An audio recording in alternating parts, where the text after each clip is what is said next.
أعوذ بالله من الشيطان الرجيم بسم الله الرحمن الرحيم الحمد لله الذي لا يبلغ مدحته القائلون ولا يحصينا معه العادون ولا يودي حقه المجتهدون وترى الخلائق بقدرته ونشر الرياح برحمته وبطل بالصخور ميدان أرضه والصلاة والسلام على أشرف الأنبياء والمرسلين وخاتم النبيين سيدنا الممجد بشيرنا المسدد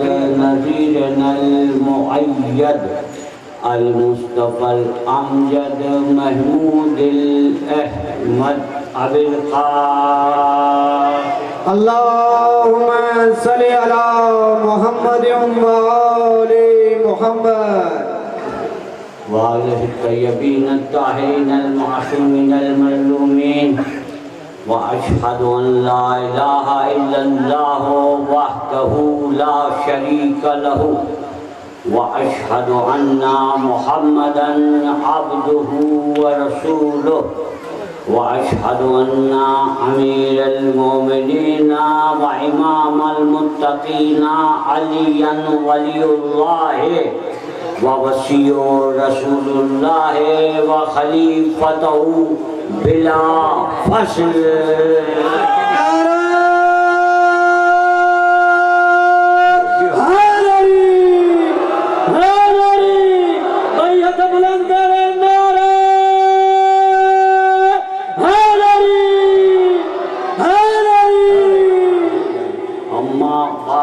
فقد قال سبحانه وتعالى في كتابه المجيد والفرقانه الحميد قوله الحق وهو أصدق الصادقين بسم الله الرحمن الرحيم ثم أورثنا الكتاب الذين اصطفينا من عبادنا فمنهم ظالم لنفسه ومنهم مقتصد ومنهم سابق بالخيرات بإذن الله ذلك هو الفضل الكبير صلوات اللهم صل على محمد وآل محمد سب سے پہلے تو ہم سب دعا گو ہیں مالک جس نے یہ فرش عزا بچھایا ہے اور جس نے آ کر اس فرش عزا کو سجایا ہے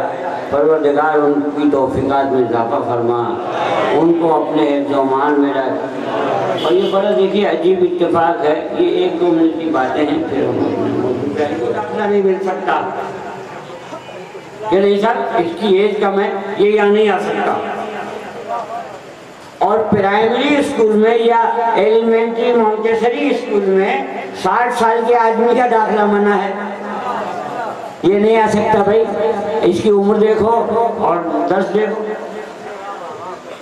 دوسری بات اگر زبان کا فرق ہے مطلب پشتو میں اگر ذریعہ تعلیم پشتو ہے تو سندھی کو داخلہ نہیں ملے گا کچھ سمجھ میں نہیں آئے گا تو فائدہ کیا پڑے گا کہ تو سطح فکر بھی معین ہے سطح عمر بھی معین ہے ٹھیک ہے نا اچھا اس کے بعد لسانیت یہ آ گئی عصبیت یہ آ گئی کہ کالوں کے اسکول میں گورے کو داخلہ نہیں ملتا اور گوروں کے اسکول میں کالے کو داخلہ نہیں ملتا یعنی دنیا کی جتنی درسگاہیں ہیں سب میں کچھ نہ کچھ قید ہیں یہ آ سکتا ہے یہ نہیں آ سکتا یہ پڑھ سکتا ہے یہ نہیں پڑھ سکتا یہ سیکھ سکتا ہے یہ نہیں سیکھ سکتا یہ سن سکتا ہے یہ نہیں سن سکتا دنیا کی جتنی درسگاہیں سب میں موجود ہے لیکن خدا کی قسم حسینی درسگاہ وہ درسگاہ ہے جس میں سب آ سکتے ہیں 6 سال کا بچہ بھی آئے گا 60 سال کا بوڑھا بھی آئے گا سندھی بھی آئے گا پشتو بھی آئے گا مہاجر بھی آئے گا بلوچ بھی آئے گا. نہیں نہیں نہیں، خالی شیعہ نہیں آئیں گے.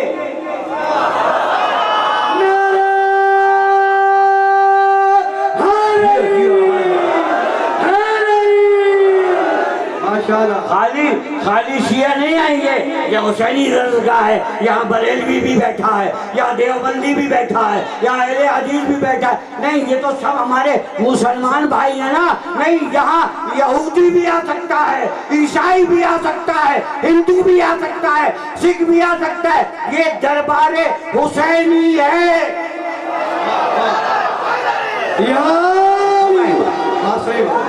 یہاں سب آئیں گے. یہ دربار حسینی ہے. ہوں گے اسلام میں 73 فرقے ہوں گے، ہوا کریں. اسلام میں سنا ہے کہ 73 فرقے ہوتے ہیں، اسلام میں 73 فرقے ہیں. بھئی ہوں گے، ہوا کریں. اسلام میں 73 فرقے ہیں، مگر انسانیت میں 2 ہی فرقے ہیں، یا حسینی ہے یا یزیدی ہے.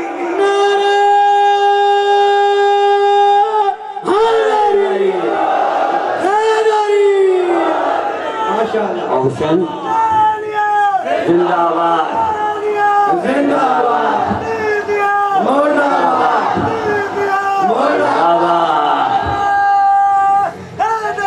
یا علی. اچھا انسان کون ہوتا ہے؟ شریف انسان کون ہوتا ہے؟ اچھا انسان، نیک انسان کون ہوتا ہے؟ وہ ہوتا ہے جو نمک حرامی نہ کرے، نمک حلالی کرے، جس کا کھائے اس کا گائے. جس کا کھائے اس کی گائے. اب دیکھو یہاں پہ پاکستان میں، سندھ کا بے تاج بادشاہ جس کا سب نمک کھاتے ہیں،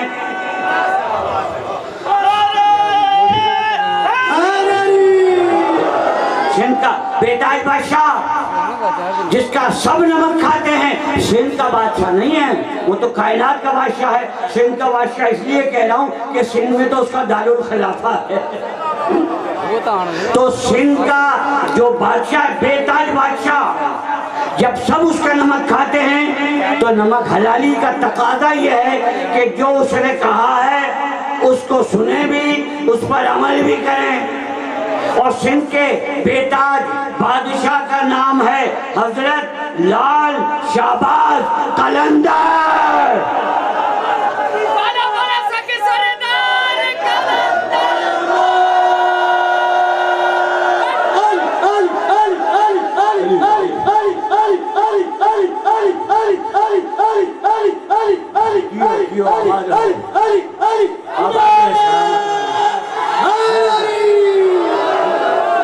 تو لال شہباز قلندر کا نمک کھاتے ہیں نا، تو نمک حلالی بھی کرو. بھئی کیا نمک حلالی کیسے ہوگی؟ جو آپ نے فرمایا ہے اس کو سنو، اس پر عمل کرو، نمک حلالی. تو لال شہباز قلندر نے کیا فرمایا ہے؟ لال شہباز قلندر فرماتے ہیں، سنو، ہر آنکھ کتاب کے در او نبود ذکر علی. لال شہباز قلندر، ہر آنکھ کتاب کے در او نبود ذکر علی.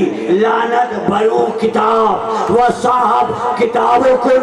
لال شہباز قلندر فرماتے ہیں ہر وہ کتاب جس میں علی کا ذکر نہ ہو، اس کتاب پر بھی لعنت، اس کے لکھنے والے پر.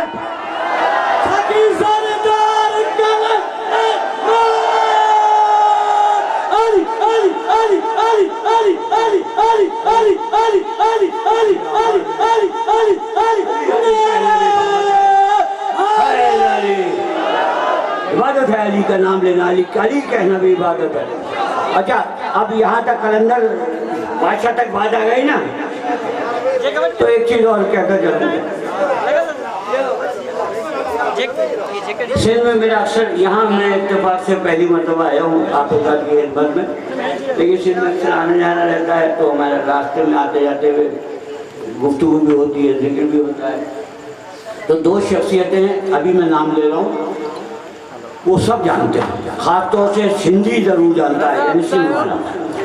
سندھی سے مراد وہ جس کی زبان سندھی ہے اس کی بات نہیں کر رہا ہوں. سندھ سے مراد وہ شخص جو بھی زبان بولتا ہے لیکن سندھ میں رہتا ہے, لال شہباز قلندر کا نمک کھاتا ہے. تو دو شخصیتوں کو میں نام لے رہا ہوں, لیکن آپ کو تو آج کل پتا ہے کہ نام ذرا سا بھی لیا انہوں نے کہا جی توہین ہو گئی.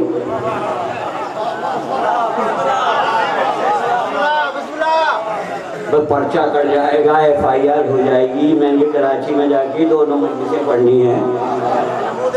تو اب تو ہر ایک کا نام ہم بہت احتیاط سے لیتے ہیں. تو دونوں کے نام, ایک کا نام ہے حضرت سیدنا محمد بن قاسم رضی اللہ تعالیٰ عنہ, اور دوسرے کا نام ہے حضرت سیدنا جنرل محمد ضیاء الحق رضی اللہ تعالیٰ عنہ. بہت ضروری ہے رضی اللہ تعالیٰ عنہ کہنا, نہیں تو پرچہ گھٹا. تو ان کے نام کیا ہے؟ چلیے محمد بن قاسم محسن علیہ السلام کا. ہم نے کہا کیسے محسن ہے بھائی؟ چلیے محسن علیہ السلام کا. کیوں؟ اس نے سندھ کے ملک کو فتح کیا, اسلام پھیلایا. محمد بن قاسم نے سندھ کو فتح کیا. محمد بن قاسم نے جب بار بار یہ ہوتی رہی بات, تو ایک دن ہم تھوڑے سے غصے میں آ گئے اور ہم نے کہا بھائی ہم بہت دیر سے سن رہے ہیں, مسلسل سن رہے ہیں کہ محمد بن قاسم نے سندھ کو فتح کیا, محمد بن قاسم نے سندھ کو فتح کیا, محمد بن قاسم نے اسلام پھیلایا, سندھ کو فتح کیا. تو سنو, ہماری ایک بات سنو, اگر سندھ کے ہر چوک پر, اگر سندھ کے ہر چوراہے پر تلواریں لٹکی ہیں تو محمد بن قاسم نے فتح کیا. اگر سندھ کے ہر چوک پر, ہر چوراہے پر غازی کا علم لگا ہے تو لال شہباز قلندر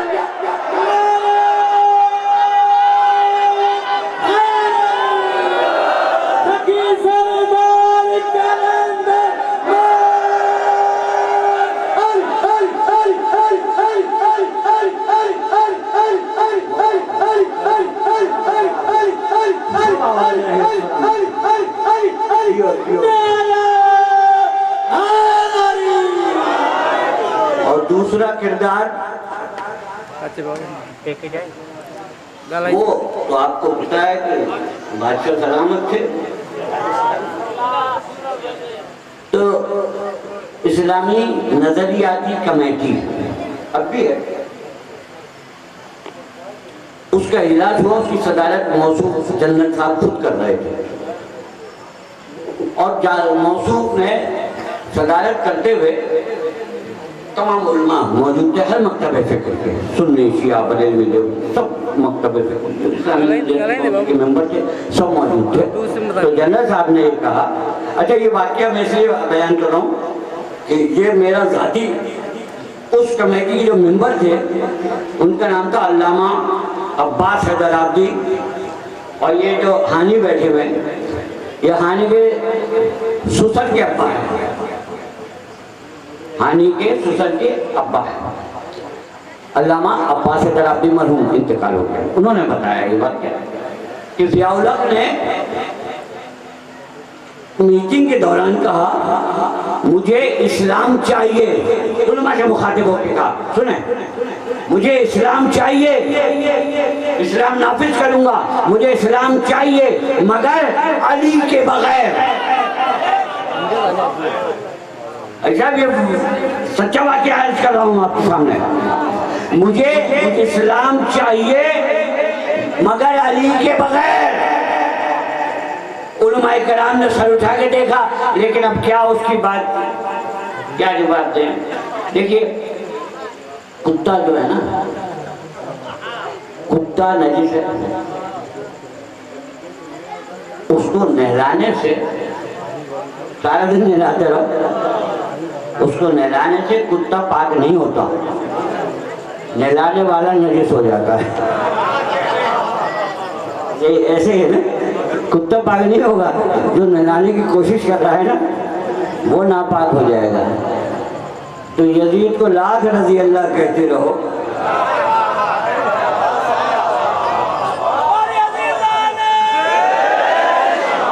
بے شمار. تو اس نے کہا کہ مجھے اسلام چاہیے مگر علی کے بغیر. وہ چپ ہو گئے، خاموش ہو گئے، اپنا کام کرتے رہے تھے. تھوڑی دیر کے بعد وہیں بیٹھا ہوا ہے ابھی. اس نے کہا کہ اپنے اردلی سے جو اس کا اسسٹنٹ تھا، وہ سنی، شیعہ نہیں ہے، وہ شیعہ تو رکھتے نہیں تھے اپنے قریب کسی کے، سنی اہل سنت والجماعت. اس سے اس نے کہا مجھے چائے چاہیے. ایسا تو جو ہے نا، مجھے چائے چاہیے. اس نے کہا ٹھیک ابھی حاضر کرتا ہوں. چلا گیا. تھوڑی دیر کے بعد آیا، ابھی میٹنگ چل رہی تھی، برخاست نہیں ہوئی تھی. تھوڑی دیر کے بعد آیا اس کا اسسٹنٹ چائے کا کپ لے کر، اور چائے کا سر یہ چائے حاضر ہے، کل آؤ. چائے لی، کپ دیکھا، کل میں پتی کہاں ہے؟ چائے میں پتی کہاں ہے؟ انہوں نے سرکار یہ چائے ہے پتی کے بغیر.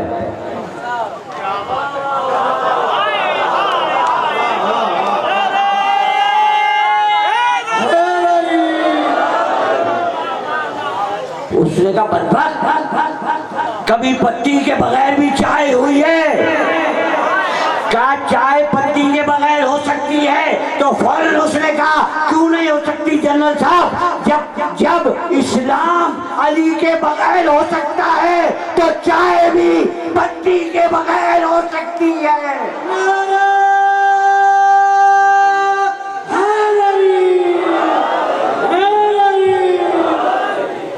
سما اور اس نے کتاب، بس اب وقت نہیں ہے، بڑی تیزی سے.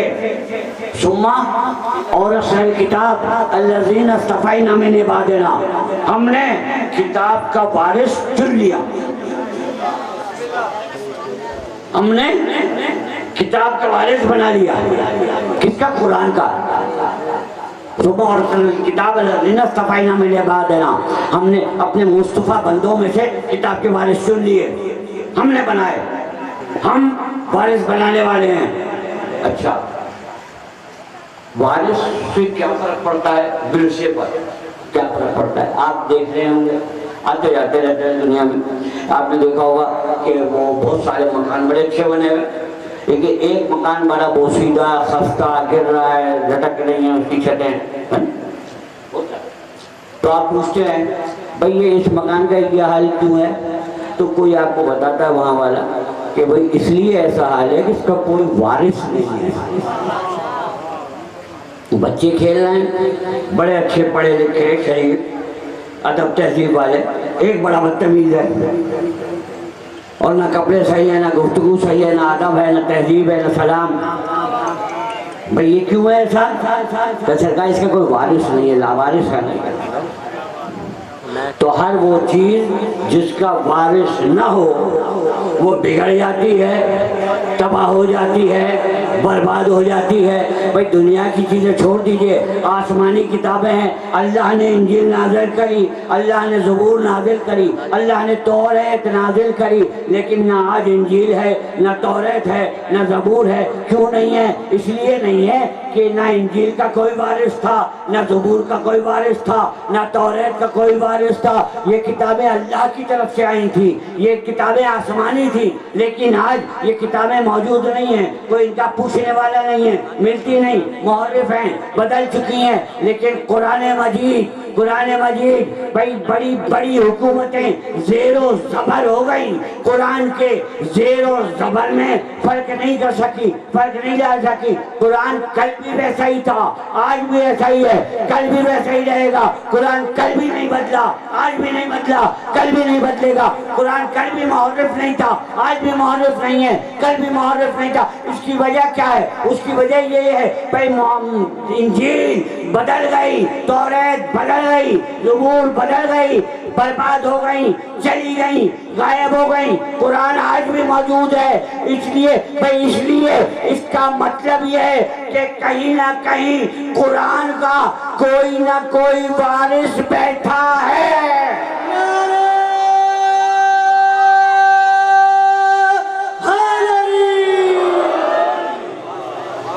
اللہ نے کہا ہم بنائیں گے. نجعلہم الائمہ ونجعلہم الوارثین، ہم امام بنائیں گے، ہم وارث بنائیں گے۔ اللہ کہتا ہے ہم بنائیں گے۔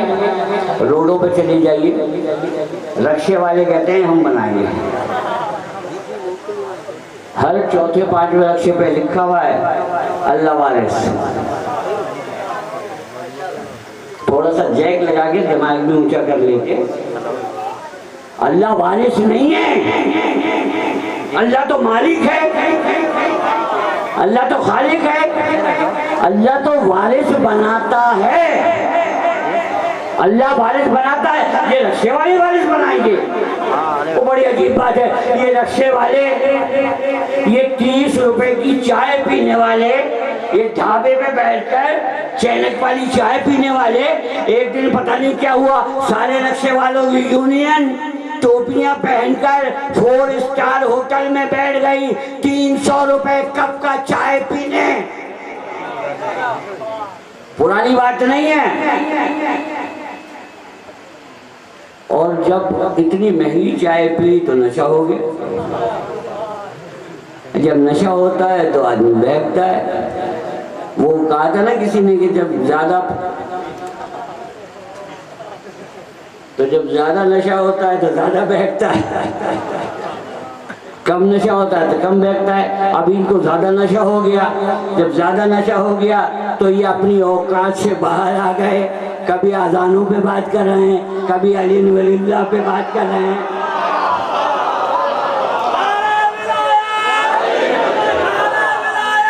علی ولی اللہ کہہ رہے اذان سے علی ولی اللہ ختم کریں گے، تمہارے آبا و اجداد مر گئے، اور اذان سے علی کا نام ختم کرو گے، اذان سے علی ولی اللہ ختم کرو گے۔ بھائی کوفے کے ممبر پہ سرکار نے بیٹھ کے کہا تھا انا اذان اللہ فی الدنیا والمؤذن فی الآخرہ۔ علی نے کہا میں دنیا میں اللہ کی اذان ہوں، میں انا اذان اللہ فی الدنیا والمؤذن فی الآخرہ، میں دنیا میں اللہ کی اذان ہوں، آخرت میں اذان دینے والا ہوں۔ تو پوچھا کسی نے مولا آپ دنیا میں تو اذان ہے، آخرت میں اذان دیں گے، وہ اذان کیا دیں گے؟ اذان میں کیا کہیں گے؟ الصلاۃ خیر من النوم کہیں گے یا حی علی خیر العمل کہیں گے؟ مولا آپ کہیں گے کیا؟ کہ آپ نے فرمایا میں کہوں گا الا لعنت اللہ علی الذین کذبوا بولایتی، اللہ کی لعنت ہے ان لوگوں پر جو میری ولایت کے منکر ہیں۔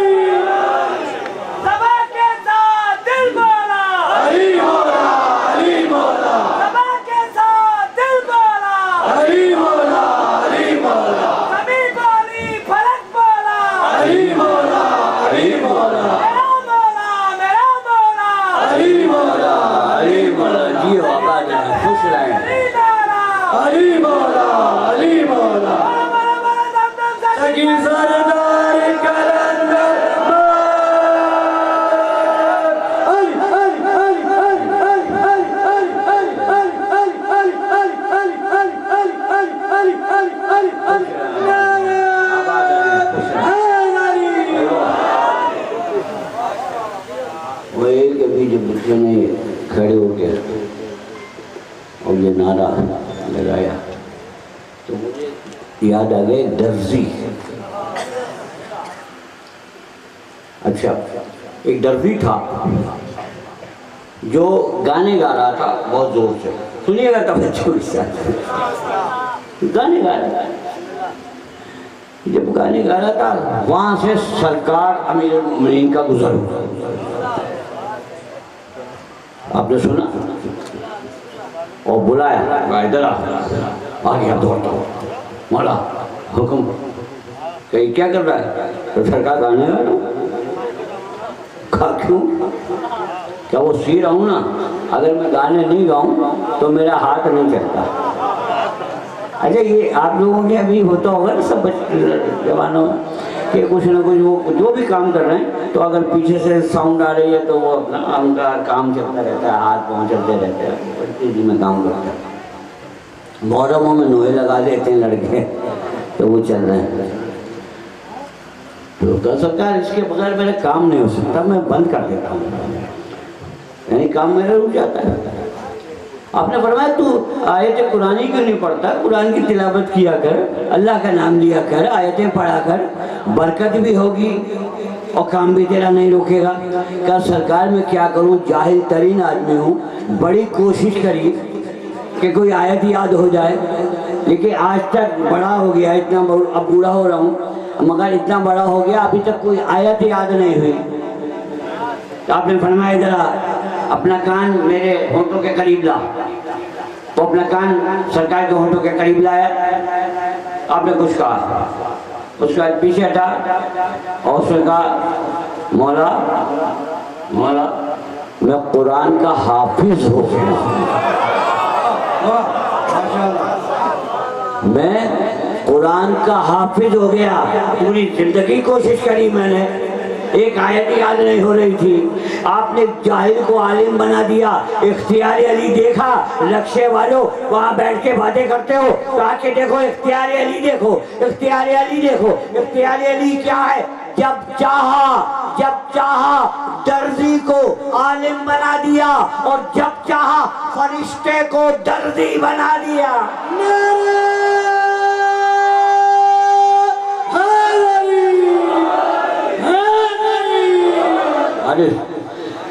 تو یہ ورثہ ہے، یہ وارث ہیں، ورثہ ہے قرآن مجید۔ میں بڑی مختصر کے 20 کی ساری باتیں چھوڑ دی میں۔ ورثہ ہے قرآن مجید، وارث ہیں یہ ہستیاں، اور وارث ورثے سے افضل ہوتا ہے۔ رسول نے کیسے تعلق بنایا؟ حضرت زید بن ارقم رضی اللہ تعالیٰ عنہ صحابی رسول روایت کرتے ہیں کہ میں اس مجمع میں موجود تھا جس میں رسول نے یہ فرمایا کہ میں تم میں 2 چیزیں چھوڑ کے جا رہا ہوں، انی تارکم فیکم الثقلین کتاب اللہ و عترتی اہل بیت، میں تم میں 2 چیزیں چھوڑ کے جا رہا ہوں۔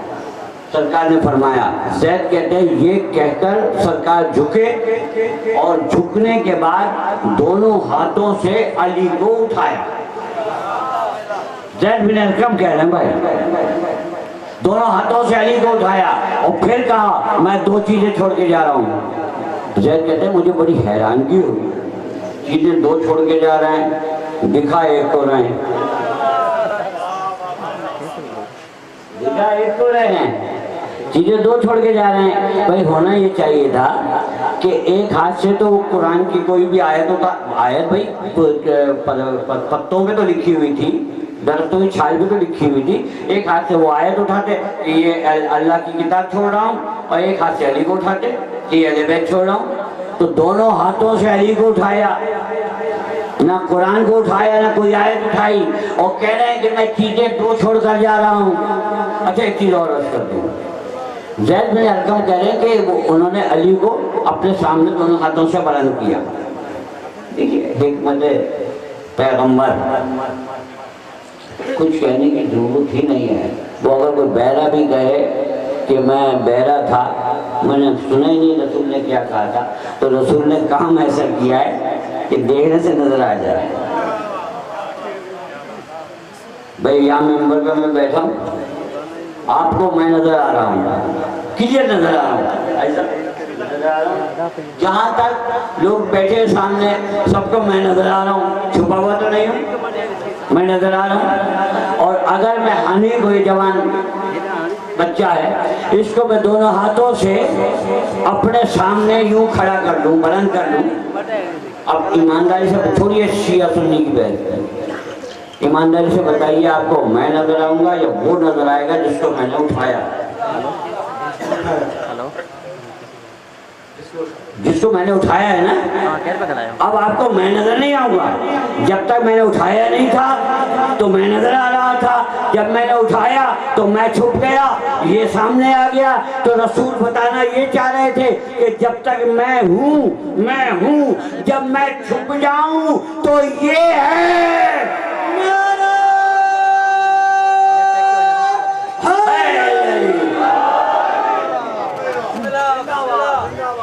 کسی روایت کی، حدیث کی، منطق کی، سائنس کی ضرورت ہی نہیں ہے.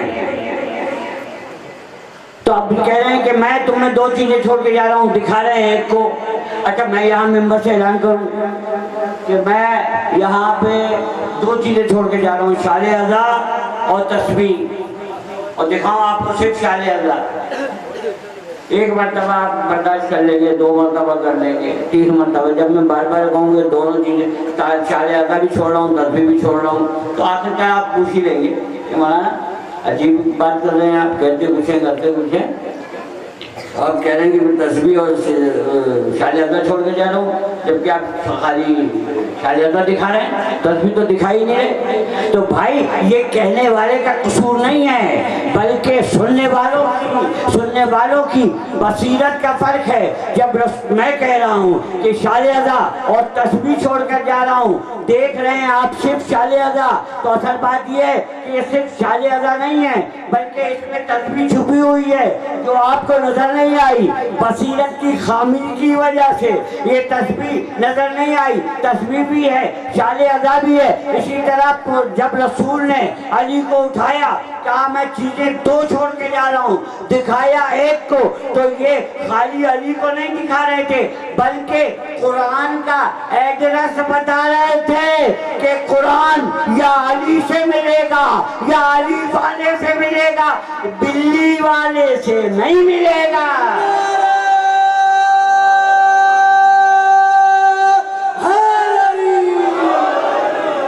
ماشاءاللہ، جزاک اللہ. اچھا ابھی مجھے آخری بات، جی تو بہت زیادہ تھا لیکن وقت نہیں ہے. انشاءاللہ کبھی زندگی رہی تو 2 منٹ اور بڑھا دیتا ہوں میں. ایک اور روایت. ابھی جب میں یہاں آیا تو مجلس میں شروع ہونے میں دیر تھی، آپ کے ذہن میں ہے کچھ لوگوں کے. تو ہمیں ہمیں شاہ صاحب کے ساتھی اور دوست، یہ احمد بھائی یہیں تھے ابھی، اور ذیشان وغیرہ جن کا نام مجھے یاد، تو وہ لے کے گھر میں وہاں میں بٹھا دیا کہ آپ یہاں بیٹھے، اور وہ کہہ کے چلے گئے کہ بیٹھے آپ، ہم آپ کے لیے چائے پانی شکیل کرتے ہیں. چلے. جب یہ تھوڑی دیر کے بعد واپس آئے تو کیا دیکھا کہ میں قرآن مجید کی تلاوت کر رہا ہوں، قرآن سامنے کھولا ہوا ہے. ارے بھائی ہاتھ جوڑ کے کھڑے ہو گئے، احمد شاہ صاحب سید احمد بھائی آپ ہاتھ جوڑ کے کھڑے ہو گئے. ارے ہم دیکھا یہ کیا ہو گیا، کیوں؟ کہہ لگے ارے قبلہ ایسا آدمی ہم نے دیکھا ہی نہیں، کس قدر متقی اور پرہیزگار ہیں آپ. میرے کیوں کیا ہوا؟ کہ 10 منٹ کا موقع ملا، قرآن آپ ساتھ لیے پھرتے ہیں، 10 منٹ کے لیے آپ نے قرآن کھولا اور شروع ہو گئے. کس قدر متقی پرہیزگار آدمی ہے. سنیے اور سے یہ آخری بس بات ہے آج کی. آپ تو بڑے متقی اور پرہیزگار ہیں، 10 منٹ ملے آپ کو، آپ قرآن ساتھ لے کے پھرتے ہیں، قرآن کھولا اور تلاوت شروع کر دی. ہم تو آپ کے نوکر، ہم آپ کے خادم، ہاتھ جوڑ کے کھڑے ہوئے ہیں، ہاتھ جوڑ کے کھڑے ہوئے ہیں. پھر اچانک انہوں نے قرآن مجید کو دیکھا، مجھ سے کہنے لگے قبلہ یہ آپ کراچی سے لائے ہیں؟ میں کہا نہیں کراچی سے تو نہیں لایا. کہنے لگے وہ اس لیے، میں نے کیوں پوچھنا ہے؟ کہنے لگے اس لیے پوچھ رہا ہوں کہ ایسے ہی قرآن یہاں اندر رکھا ہوا تھا ہمارے گھر. تو میں نے کہا اصل میں یہ وہی ہے، یہ وہی قرآن ہے، آپ کی اجازت کے بغیر لے آیا، چھپ کر کے چرا کے لے آیا، پڑھ رہا ہوں، گھر بھی جا کے پڑھوں گا. ارے اب جو وہ ہاتھ جوڑے کھڑے ہوئے تھے نا، وہ سب ہاتھ چھوڑ دیا انہوں نے، اور کہنے لگے عجیب آدمی ہو، انتہائی بیوقوف آدمی ہو، انتہائی چیٹر آدمی ہو، انتہائی غلط آدمی ہو، انتہائی گناہگار آدمی ہو۔ ہم نے کیوں بھائی، ابھی تو آپ ہاتھ جوڑ کے کھڑے ہوئے تھے اسی قرآن پہ، اور اب آپ ہمیں برا بھلا کہہ رہے ہیں۔ کہنے لگے بات یہ ہے کہ قرآن پڑھو مگر اپنا پڑھو، اجازت لے کر پڑھو، بغیر اجازت کے قرآن پڑھ رہے ہو۔ ہم نے کہا کیوں، کیا ہوا؟ کہ بغیر اجازت کے قرآن پڑھو گے تو ثواب نہیں ملے گا، عذاب ملے گا۔ ہم نے کہا اس قرآن میں لکھا ہے جو پڑھے گا اس کو ثواب ملے گا، اب آپ کہیں سے بھی لائیں کیسے بھی لائیں تو ہم کو ثواب ملے گا، عذاب نہیں ملے گا۔ تو شاہ صاحب کہنے لگے بھائی یہ میرا قرآن ہے، میری اجازت کے بغیر پڑھو گے تو تمہیں ثواب نہیں ملے گا۔ میں نے پوچھا آپ کا قرآن کیسے ہے؟ کیا آپ نے لکھا ہے قرآن کو؟ آپ کا قرآن کیسے ہے؟ کیا آپ نے لکھا ہے قرآن کو؟ کہنے لگے نہیں، یہ میں نے کراچی سے خریدا تھا، شیخ شوکت علی سے 500 روپے کا قرآن خریدا تھا، 500 روپے کا۔ تو اب سمجھ میں آئی نا بات کہ 500 روپے کا قرآن خرید کر آپ اتنے بڑے اس کے وارث بن گئے کہ آپ کی اجازت کے بغیر اگر کوئی قرآن پڑھے گا تو اس کو ثواب نہیں ملے گا، عذاب ملے گا۔ تو 500 روپے کے قرآن میں اتنی تاثیر ہے کہ اجازت کے بغیر پڑھو گے تو ثواب نہیں ملے گا، عذاب ملے گا۔ تو اصل جو قرآن کا وارث ہے علی ابن ابی طالب، اس کی اجازت کے بغیر جتنے قرآن پڑھ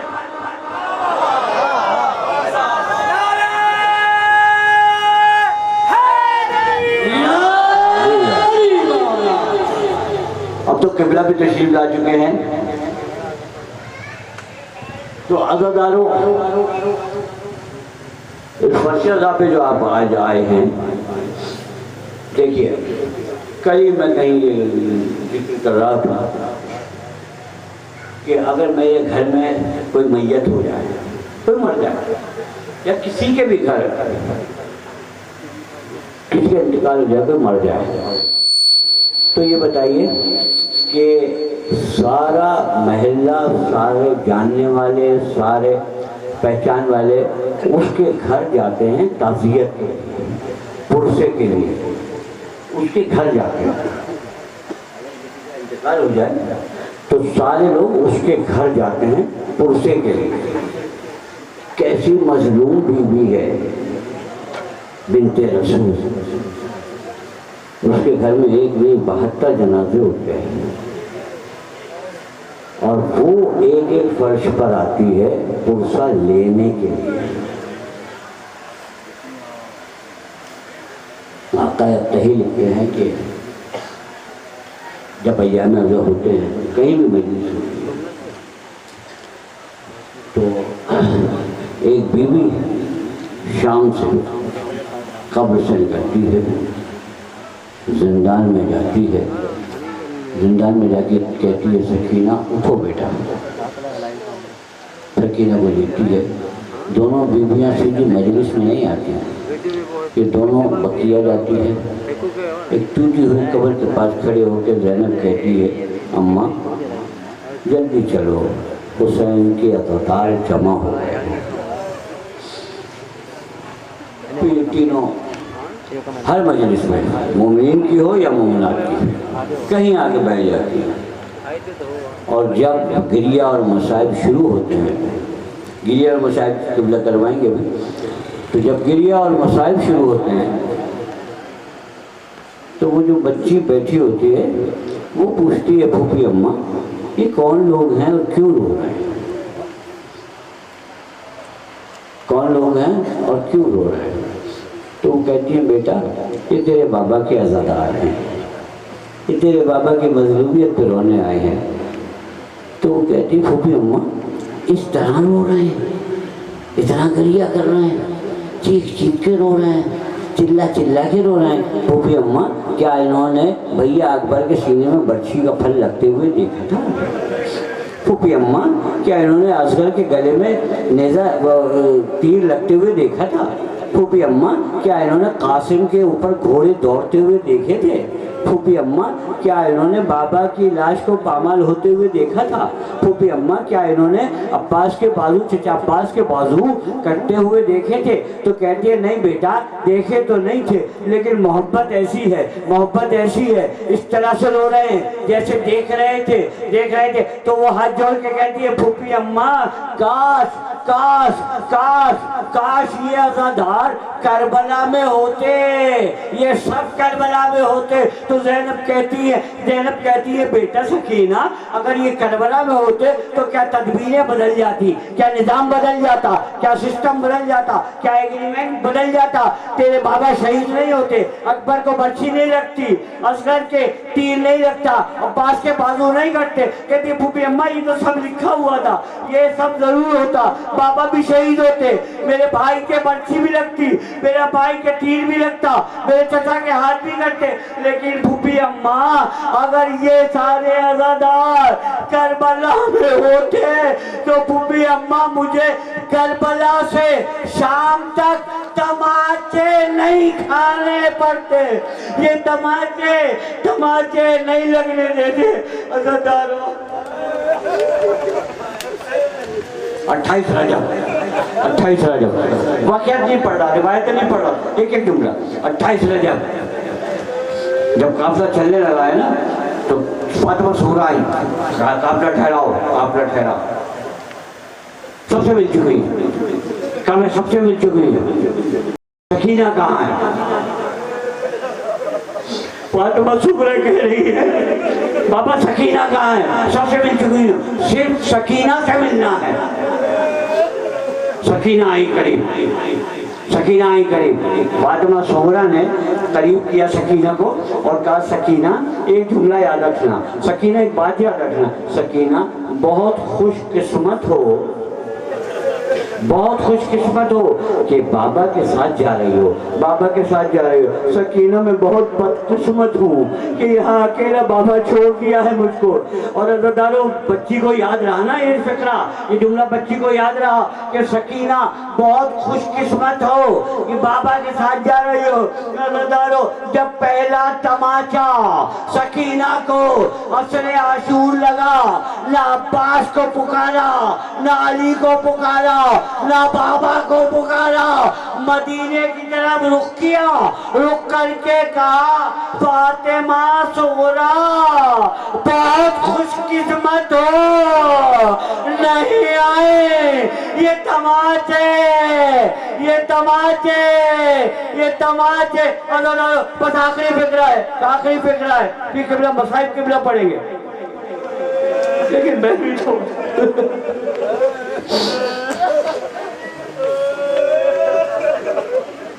چور مولا کے غم میں رو رہے ہیں، پروردگار ان کو کسی اور غم میں نہ رو۔ پوری رات سکینہ روتی زندان میں۔ ایک دن آواز نہیں آئی سکینہ کے رونے کی، پہلے پریشان ہو گئے، سجاد سے کہا سجاد بیٹا سکینہ کہاں ہے؟ زندان کا دروازہ بھی بند ہے، سکینہ کہاں ہے؟ آواز نہیں آ رہی رونے کی، رو ہی نہیں سکتا سکینہ ہو اور نہ روئے، کہا وہ ڈھونڈتے ہیں، وہ اندھیرے زندان میں دیکھتے رہے، نہیں ملی سکینہ۔ آخر کار ایک مرتبہ سید سجاد نے آواز دی پھوپھی اماں ذرا ادھر تو آئیے، قریب گئی، کیا دیکھا؟ سکینہ زندان کی سلاخیں پکڑ کر بیٹھی۔ زینب نے دیکھا ہاں زندہ، اللہ کا شکر ہے زندہ۔ ایک مرتبہ کہا سکینہ بیٹا تم رو نہیں رہی، بابا کو یاد نہیں کر رہے؟